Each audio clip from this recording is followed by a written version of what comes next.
વિદ્યાર્થી મિત્રો નમસ્કાર. ધોરણ 11 ગુજરાતી. જો કે આપણે કાવ્ય લીધું હતું નાવિક હોય તો બોલ્યો. આજે આપણે પાઠ લઈશું પોસ્ટ ઓફિસ. તો પોસ્ટ ઓફિસ શીર્ષકથી તમને એવું લાગશે કે આ પોસ્ટ ઓફિસ જે પહેલાના વખતમાં તો વધારે ઉપયોગમાં હતું. આજે આપણી પાસે મોબાઈલ છે. આજે એટલો ઉપયોગ આપણે કરતા નથી.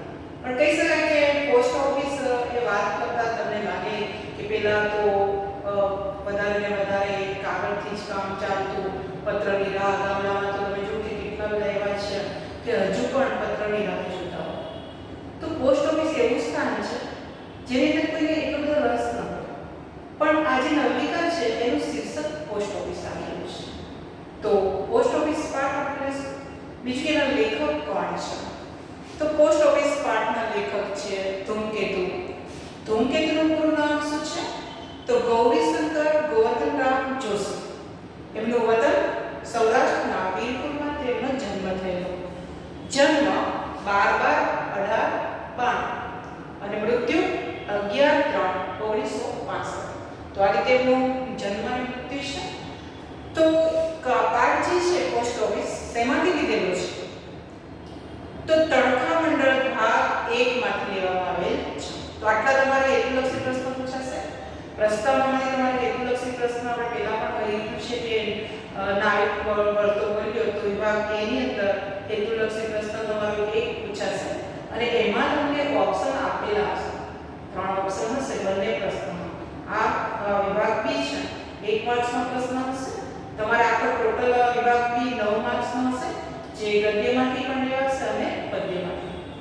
તો ટૂંકા પ્રશ્ન પણ પૂછાશે તો એના માર્ક્સ છે અને મુદ્દા સાથે 2-3 વાક્યમાં લખો અને ખૂબ જ સવિસ્તાર લખવાનું છે. તો એક પ્રશ્ન અથવા એક પ્રશ્ન છે. તો પોસ્ટ ઓફિસ પાઠના લેખક ધૂમકેતુ એમનું નામ છે તકલ્લુક અને એમનું પૂરું નામ છે ગૌરીશંકર ગોવર્ધનરામ જોશી. શેમાંથી લીધો છે પાઠ? તણખા મંડળ ભાગ 1 માંથી લેવામાં આવ્યો. હવે સાહિત્યનો પ્રકાર કયો છે? પોસ્ટ ઓફિસ પાઠનો સાહિત્યનો પ્રકાર કયો છે? તો નવલિકા છે. એને ટૂંકી વાર્તા પણ આપણે કહીશું. બીજું કે વિશ્વ કક્ષાએ તેને ખૂબ જ સન્માનિત કરવામાં આવેલું આ એક નવલિકા છે જેનું નામ પોસ્ટ ઓફિસ છે. બીજું કે કયા શેમાંથી અનુવાદ કરવામાં આવેલો છે?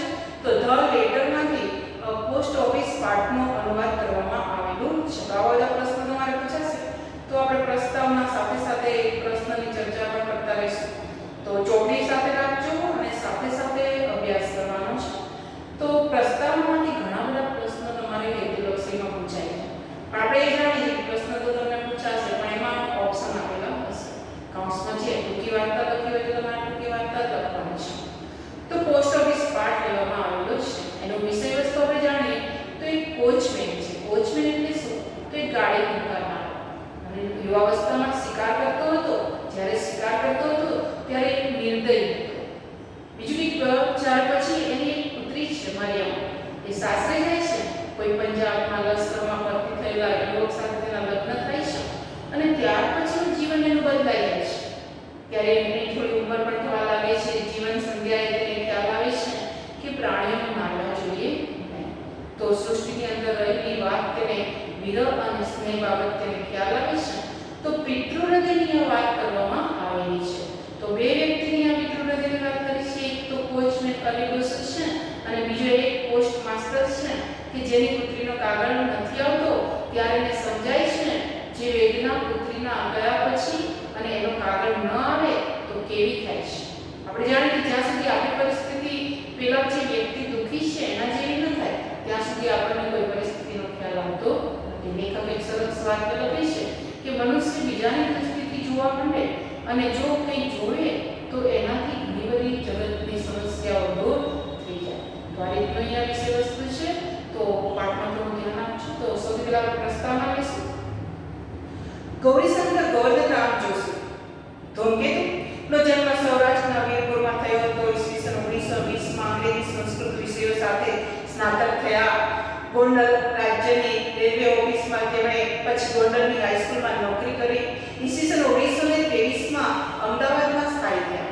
બાળપણમાં જ સાંભળેલી વાર્તાઓ, બાલ્યાવસ્થાની વાંચન શોખ અને શ્રીવંશ નથુરામ શર્માના આશ્રમનું પુસ્તકાલય, આસપાસની પ્રકૃતિ આદિ ધૂમકેતુના સાહિત્ય સર્જનની પ્રેરક બળ રહ્યા છે.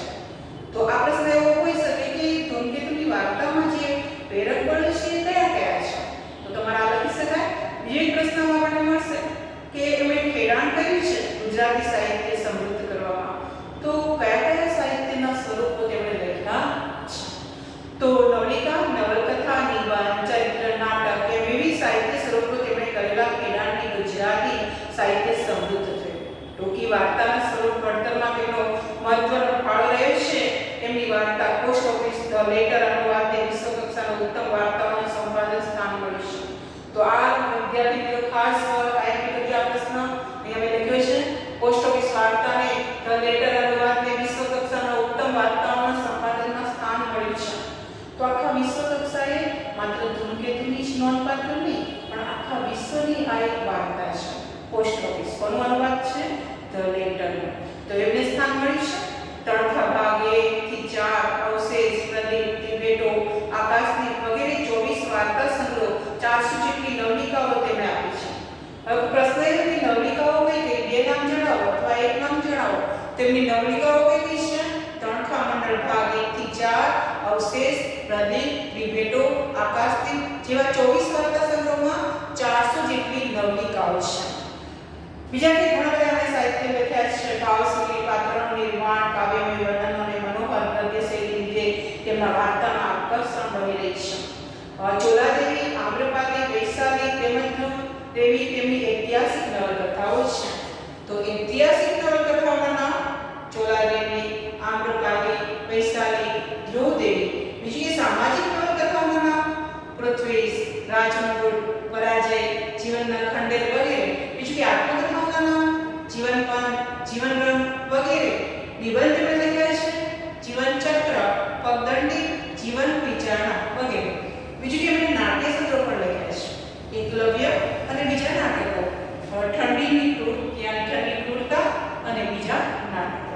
તો ઠંડીની ક્રૂરતા વિશે પણ એમણે એક જો કે ખાસ તમે બે એમના નાટક સંગ્રહ છે, તો આ રીતે નાટક સંગ્રહ ખૂબ જ આકર્ષક વાત તેમણે બનાવ્યા છે.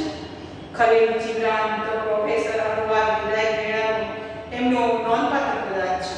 હવે ઈસવીસન 1935માં તેમને રણજીત રામ સુવર્ણચંદ્રક મળ્યો છે. પ્રશ્ન તમારે પૂછાય કે રણજીત રામ સુવર્ણચંદ્રક ઈસવીસન 35માં કોને મળ્યો? તો ધૂમકેતુ યાની ગૌરીશંકર ગોવર્ધનરામ જોશીને. બીજી ઈસવીસન 1953માં તેમને નર્મદ ચંદ્રક અર્પણ થયો. તો એ પણ યાદ રાખવાનું છે. ઈસવીસન 1953માં કયો ચંદ્રક મળે છે ધૂમકેતુને? તો નર્મદ ચંદ્રક મળ્યો. ઈસવીસન 1944માં વડોદરામાં મળેલી ગુજરાતી સાહિત્ય પરિષદના અધિવેશનમાં સાહિત્ય વિભાગના તે પ્રમુખ હતા. તો આ રીતે તેમનો નોંધપાત્ર વાત કરીએ તો આપણે 3 ઈસવીસન યાદ રાખવાના છે. ઈસવીસન 1935માં રણજીત રામ સુવર્ણચંદ્રક, ઈસવીસન 1953માં તેમને નર્મદ ચંદ્રક અર્પણ કર્યો અને ઈસવીસન 1944માં કોના તે પ્રમુખ બન્યા છે? તો ગુજરાતી સાહિત્ય પરિષદ વડોદરામાં તે અધિવેશનના સાહિત્યના પ્રમુખ બન્યા. તો અહીંયા આપણે થોડો પરિચય આપ્યો છે. દેખો કે આપણને તો ખાસ આપણે જોઈ લઈએ તો પોસ્ટ ઓફિસ એ માત્ર ધૂમકેતુની જ નહીં, પણ ગુજરાતી સાહિત્યની નોંધપાત્ર કૃતિ તરીકે ઓળખાય. સમગ્ર વાર્તાના કેન્દ્રમાં લીલોસો કોચમેન છે. કોચમેન એટલે ગાડી હાંકનારો કોચ છે.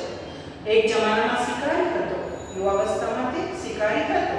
તડપડતા પ્રાણીઓને જોઈને આનંદ લૂટતો હતો. આજે એક દીકરી મરિયમના વિરહ અગ્નિમાં શેકાઈ રહી છે. મરિયમ એકમાત્ર એની પુત્રી છે અને એના લગ્ન થઈ જાય છે એટલે ખૂબ વિરહમાં તે દુખી છે. મરિયમને ટપાલ લેવા પોસ્ટ ઓફિસમાં વહેલી સવારથી જ આટા મારે. મરિયમનું કાગળ આવશે એવી એને એક શ્રદ્ધા છે. આપણે જાણીએ છીએ કે ભગવાનમાં જેવી શ્રદ્ધા છે એમ એને કાગળ મરિયમમાં આવશે એવી શ્રદ્ધા છે ને. તો દરરોજ શું કરે છે? વહેલી સવારે તે મરિયમનો કાગળ લેવા માટે પોસ્ટ ઓફિસે આવે. નિયમિત પોસ્ટ ઓફિસમાં એ ઉપવાસનું પાત્ર બની ગયો. દરરોજ તે પોસ્ટ ઓફિસ આવે એટલે બધા જ એને સારો વ્યક્તિ નહીં પણ ગાંડો વ્યક્તિ સમજે, પાગલ છે એવું સમજે.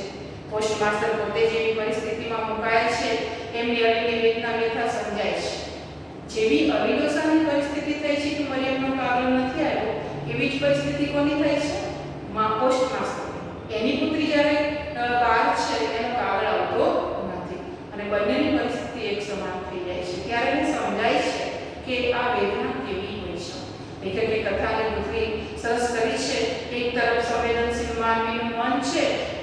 તરફ જળયાત્રા. તમે જો કે કોઈનો પણ કાગળ આવે તો એને તો માત્ર એક પરબીડિયું જ છે અને અમુક પૈસાનું છે. આજે આપણે જાણીએ છીએ કે કાગળની કોઈ કિંમત જ નથી. તો આ જે પોસ્ટ માસ્ટર છે, ત્યાંના કારકુન છે, કર્મચારીઓ છે, એ બધાને મન તો શું છે કે આ એક ટપાલ જે છે એ માત્ર એક પરબીડિયું અને એનું કોઈ મહત્વ એના જીવનમાં નથી. પણ જે માટે જેના માટે કાગળ આવ્યો છે એને તો જીવનભર એક રાહ છે. કહી શકાય કે જીવન એના માટે તો તે રાહ જોઈ રહ્યું છે અલીલોસ કાગળ માટે. અને કાગળ જ્યારે આવે છે ત્યારે અલીલોસ આ દુનિયામાં નથી. તો એક વેદના છે, વ્યથા છે અને ખૂબ જ સરસ રીતે અહીંયા પાઠ લખાયો છે. બંને પરિસ્થિતિની વચ્ચે બે પિતાના હૃદય, એક તો પોસ્ટ માસ્ટરનું અને બીજું અલી વોચમેન, જે આ પાઠનો નાયક છે. કહી શકાય કે મુખ્ય પાત્ર. સમય સંવેદના સાંગત જીવન માટે બોધ બની જાય છે. તો આ પાઠ એવો સરસ છે કે જે આપણને દુઃખ પણ થાય છે અને ખૂબ જ લાગણી પણ મેળવી છે એ પાત્ર વખતે. હવે પાઠની શરૂઆત જ્યારે થાય છે ત્યારે સવારનો સમય છે, ઠંડીની ઋતુ છે, શિયાળો છે. તો વિદ્યાર્થી મિત્રો ચોપડી સાથે રાખજો અને શબ્દો થોડા થોડા કહીશ તો તમે એમાં ટીક કરતા જજો. પાછલી રાત્રિનો ગુરુ આકાશ. પાછલી રાત્રિ એટલે છેલ્લો પહોર છે.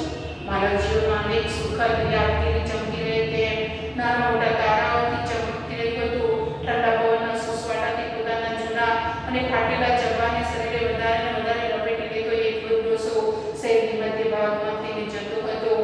અસ્વાધીન અવસ્થા ભોગવતા કેટલાક ઘરોમાંથી આ વખતે ઘંટીનો મધુર લાગતો અવાજ સ્ત્રીઓના ઝીણા સ્વર સાથે આવતો હતો. એકાદ કૂતરાનો અવાજ, કોઈક વેલા ઉઠનારાના પગરખાંની છેડેથી સંભળાતો શબ્દ કે કોઈ અકાળે જાગેલા પક્ષીનો સ્વર, એ સિવાય શહેર તદ્દન શાંત હતું.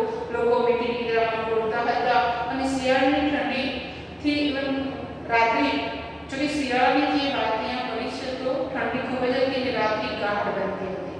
કઈ છતાં કદર કરી નાખે એવી મીઠા મનુષ્યના સ્વભાવ જેવી શિયાળાની ઠંડી કાતિલ હથિયારની માફક પોતાનો કાબુ સર્વત્ર ફેલાયેલી હતી. વૃદ્ધોસો તૃપ્તોને શાંત રીતે ડગમગ ચાલતો શહેરના દરવાજા બહાર થઈ એક સીધી સડક પર આવી પહોંચ્યો અને ધીમે ધીમે પોતાની ચુનીદા ડાળના ટેકાની આગળ વધ્યો. તો સૌથી પહેલા આપણે જાણીએ કે પાછલી રાત એટલે સવારનો પહેલો સમય છે.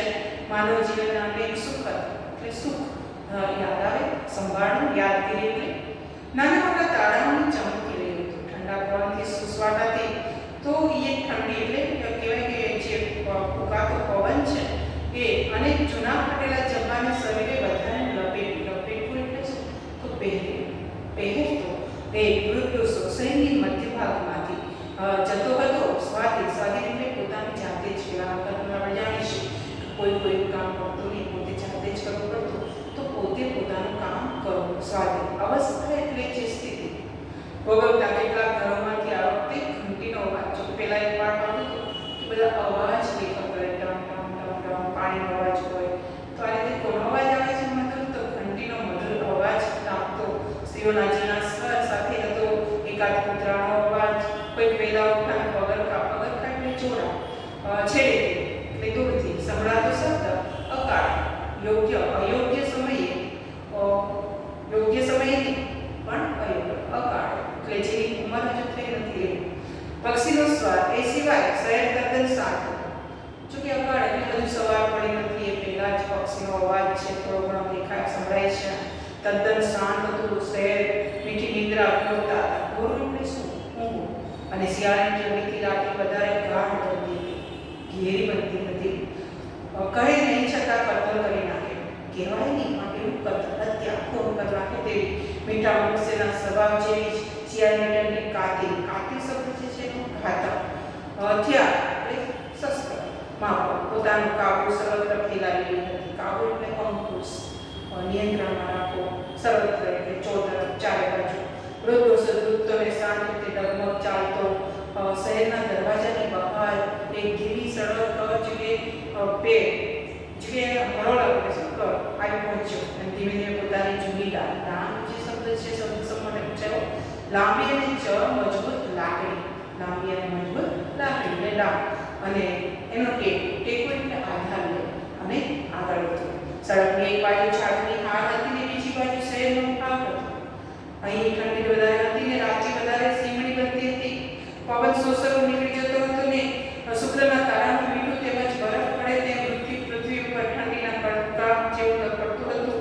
જ્યાં બાગનો છેડો હતો ત્યાં છેલ્લામાં છેલ્લી લપટી એક રોનકદાર મકાન હતું અને તેની બંધ બારી ત્યાં બારણામાંથી દીવાનો ઉજાસ બહાર પડતો હતો.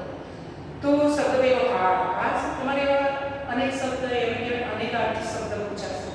તો હાર જે શબ્દ છે એના ઘણા બધા એક તો હાર એટલે કરાય, બીજું હાર એટલે મોતીનો ફૂલનો હાર, અને ત્રીજું હાર એટલે અહીંયા છે અરોળ ક્રમ કથા. તો કોની હાર જોવા મળતી હતી? તો ચારો તરફ ચારે તરફ શરીરની ભાગ હતો. ભાગની અંદરથી આગળ જતા સીમડી, રાત્રિના વધારે સીમડી. સીમડી એટલે શું? તો અહીંયા સીમડી એટલે કાળો, પણ સીમડી એટલે શું થાય છે? અંધારો. અંધારો બનતી હતી ને પવન શોષકો એટલે આરપાર નીકળી છે. શુક્રના તારાનું મીઠું તેજ બરફથી પૃથ્વી પર ઠંડા કડકા જેવું જ પડી રહ્યું હતું.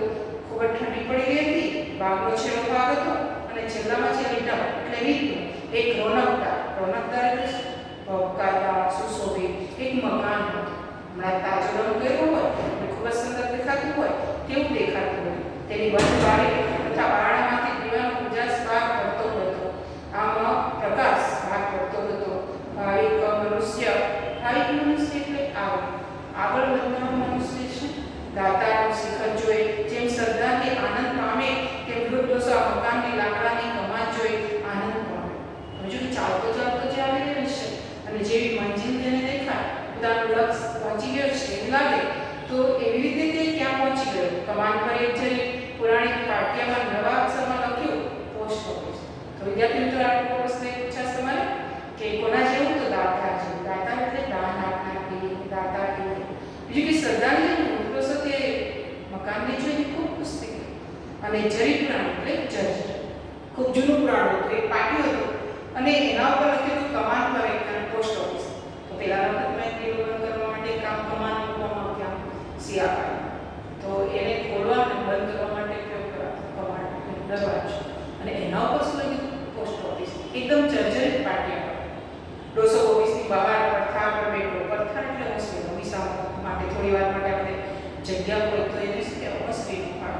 અંદરથી કોઈ ચોક્કસ અવાજ આવતો નહોતો, પણ બે ચાર જણા કામમાં હોય તે વ્યવહારિક ઉપસુખ કરતા. ઉપસુખ કરવું એટલે છાની છાની વાતો કરતા હતા. જ્યારે તે પહોંચ્યો અને ડોસો તો થોડા કર્મચારીઓ ત્યાં હાજર હતા. પોલીસ સુપ્રિન્ટેન્ડન્ટ અંદરથી અવાજ આવ્યો. ડોસો ચમક્યો પણ પાછો શાંત બનીને બેઠો.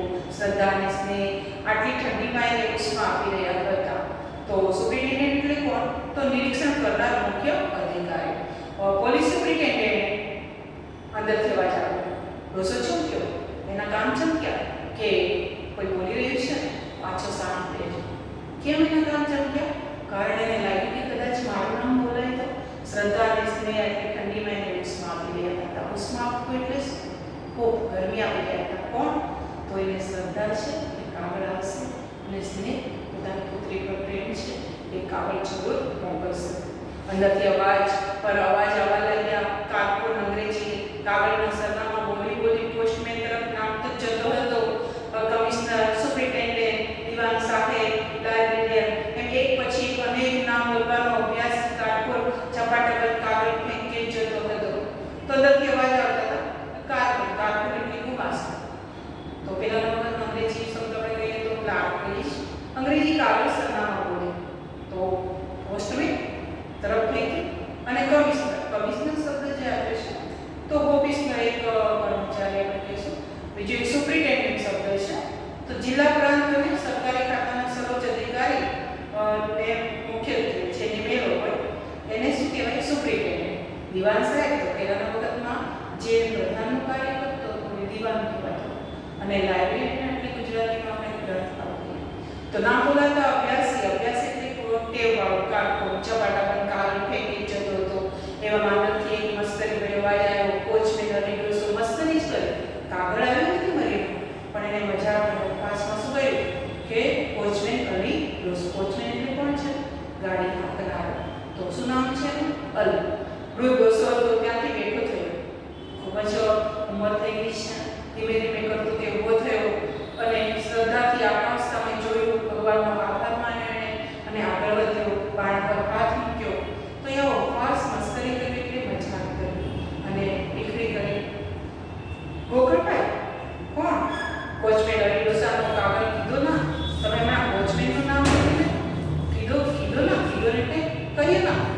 હું આવ્યો છું. જવાબ નિષ્ઠુર હાસ્ય આવ્યું. નિર્દય અને કઠોર એવું હાસ્ય સંભળાયું. સાહેબ, આ એક ગાંડો ડોસો છે. એ હંમેશા પોતાનો કાગળ લેવા પોસ્ટ ઓફિસે ધક્કા ખાય છે. કાગળના શબ્દો પોસ્ટમાસ્ટરને કહ્યા ત્યાં તો ડોસો પોતાના સ્થાન પર બેસી ગયો. 5 વર્ષ થયા એક જગ્યાએ બેસવાનો તેને અભ્યાસ હતો. આમ તેને ટેવ પડી ગઈ છે કે જે દરરોજ આવે અને ત્યાં બેસે, કાગળ ન હોય તો પાછો જાય. તો આ વિડીયો